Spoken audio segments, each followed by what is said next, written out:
Hey everyone, I'm going to give you some surprising information on these Yokohama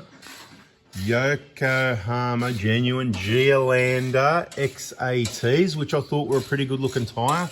These ones are from 2023, so they're a couple of years old thereabouts, and they're made in Japan, so one of the quality manufacturers, but maybe they're a bit shiftier than I thought. I'm going to talk to you about tread depth, because I'm just looking at these tyres. I've got Phil here, Phil DIY, he's doing some work on his car and give him a bit of assistance. So let's just first quickly ask Phil what he thinks about the tyres for a minute before I go ahead with this ruler and show you the tread depth and what you might be surprised to see yourself. And you can have a look at the specifications they provide online, but you might be surprised with what's actually here. Phil, these tyres, overall, you're sort of happy with them? I'm very happy with them, mate. Nice and grippy. Beautiful, nice and grippy. On-road, off-road, both? Both. Wet, dry? Yeah, good. No complaints about the tyres? No okay. complaints. How many Ks on them, roughly? 40,000. 40,000, okay, cool. 40, and the car's done 80,000, so they went on at about 40. Yep. So all the suspension components are in good condition, so there's no blame for anything on suspension for what I'm about to show you, everybody. I was just looking at the tyres, having a bit of an inspection on the car while he's here, doing some diff oil changes and stuff, and I just noticed, I'll go to the back one. I'm not sure if it'll be easier to see. It's a bit hard to see because this one's got a bit of mud in it, right? But looking at this one, I can see it looks like plenty of tread depth, but when I look in the middle, it was this one I was looking at between the mud there, just sort of, you know, in this gap here. It doesn't look that deep, and that's where, and I thought he'd only done maybe 10 or 20,000 Ks. I went, hey, how many Ks are these tyres done? Because it looked a bit worn. And look, there's a brand new one here as well, which is good, so we'll get to that. And then I looked at this one and I went, okay. And then I got the ruler out. I've only got this ruler, okay? I haven't got a tread depth proper measuring device. I have got one actually, but I think I gave it away. I'm good at that. Good at giving stuff away that I don't really care about too much. But what I noticed was I did a tread depth measurement on these tyres, and the first thing I said was, what pressure you're running? What'd you say, 40 PSI? Yep. At 40,000 Ks, 40 PSI. And like a lot of tyres, if you run them at 40, you'll notice the middle section here is worn more than the side sections, right? And that's a real thing that happens. The BFGs, you can run at 40 and they'll wear evenly across the tyre. Things like my experience, what was it, the Mickey Thompson ATZ4 rib, you know, the hybrid sort of thing. That's what I found. I found that they were wearing a lot more in the middle. They'd be down to 10, so a 14 millimetre tread tyre across the whole tyre when it's new, it'd be down to 10 in the middle and 12 at the sides, which was saying it's overinflated, it's wearing too much in the middle. That's taken the brunt of the wear, so you need to reduce the tyre pressures. That's how you work out what actual pressure you need to run in your tyre. Monitor your tyre wear, but different brands will give you different wear. So anyway, I was looking at this tyre going, oh, mate, they're overinflated, you need to let them down a bit. But then I went, hang on, there's a new one here. So let's take a measurement and see what the new tread depth is. And here's where the surprise comes in. So I've only got this ruler, but I just wanted to show you. I don't know what the specification for these tyres is. A lot of off-road tyres used to be around the 14 odd mil, and I think some still are. But just like I've said it before, the block of chocolate, the packet of chips and everything else you buy, and you shouldn't buy that stuff, it's no good for you, but you could be a bit addicted like me and you need some every now and then. Bit of extra pleasure. Anyway, things seem to be shrinking tyre. I mean, how much more can it shrink? On a standard road tyre, you've got about, what, 8 mil from brand new. I don't think they can shrink that down much, because by the time you get down to about 4, you're thinking, well, they're pretty flogged, it's time to replace them. What a way to make money, mate. Punching out rubber, and people just drive around on their cars, and there's so many of them, and then you just recycle it and make more rubber again and charge $400 a piece. It's ridiculous. Anyway, let's measure this up. So I looked at the, like I said, I looked at this one.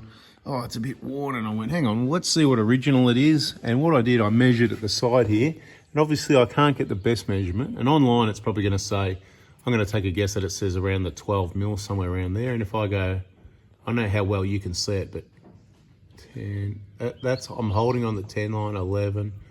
I can't even get 11 mil out of that at the side of the tyre, right? So I don't know. Let me know what the specification is, and we'll look at the tyres again to give you the exact model of the tyres. But there's not even 10 mil. No, can't get 11, sorry. There's a good 10. There's definitely 10. I'm in the middle. I'm not up. See, up on the side of the rubber where it curves, it says 9. Right, but as I slide it down to the centre, it's showing a good 10. If I push into it, I'm pushing into the rubber now. Somewhere between 10 and 11 mil at the sides. Let's have a look what happens when I go to the middle of the tyre though. I'll pick somewhere I'm not hitting the ruler on the exhaust. Bit of a hard one, hang on, come around here. Right, in the middle of the tyre, I'm struggling to find the same 10 mil. It's like there's less in the middle, all right? All right, it's like there's less in the middle. The camera's right over that side. You know, again, you can go up on the side of the rubber, or you can, if you drop it right down in the middle, and it's not quite 10 mil there. And I've measured in a few different places, and even looking at the tyre, it looks much deeper here than it is in the middle. So it is difficult to measure, I'll give you that, especially for me, right? But I'm only seeing maybe 10 mil, where at the side, so there's a little bump on the side here, to be fair, there's that little bump there. So I'll go in a little bit further. But my main point is that the tyre, there you go. If you get past that, you can see a good, and this is where they're giving you your specification of, what is it going to say? Like I was going to say, they'll probably tell you it's 12 mil or something like that, but I'm still not getting the, let me go right next to that in the middle. That, they could probably tell you that's 12 mil or whatever that is in inches, right? But what I'm saying is it's not right here at the edge, that once it's worn down, that gap closing up is what reduces all the water and clearing mud or whatever you're in to come throughout your tyre.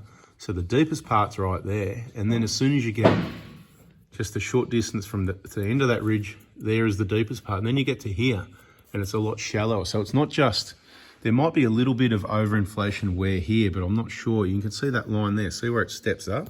So from the outside of the tyre, it comes in, then it steps up. I can't see any good reason for that, really. I mean, maybe a bit of extra protection here, but why don't you need it there? And I don't know, they've got their ideas about tyres, but what I'm saying is these are not a bad looking tyre, made in Japan. It was one of the tyres that I sort of had on my might give these a go list, and there's a few people I know that have got them. One person says he reckons they're a bit noisy. I haven't been in a car with these tyres on yet, so I haven't got an opinion on it, not that I can think of anyway.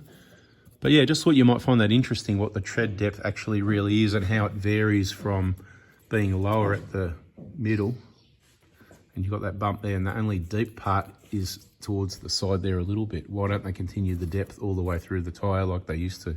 Anyway, thought you might find it interesting. Now, what are the model of the tyre? So it says Geo Lander XAT. Okay, because you're going to want these numbers as well. Right, there's those numbers. You can have a look for yourself. And these numbers, LT, you go get LT 265/70/17, 121/118Q, 10 ply rating, 10 PR. So anyway, I'll be checking the comments. Let me know. Subscribe, turn the bell on, hit the like button if you learnt something and you're surprised like I was to find there's more depth here than in the middle. Catch you on the next video.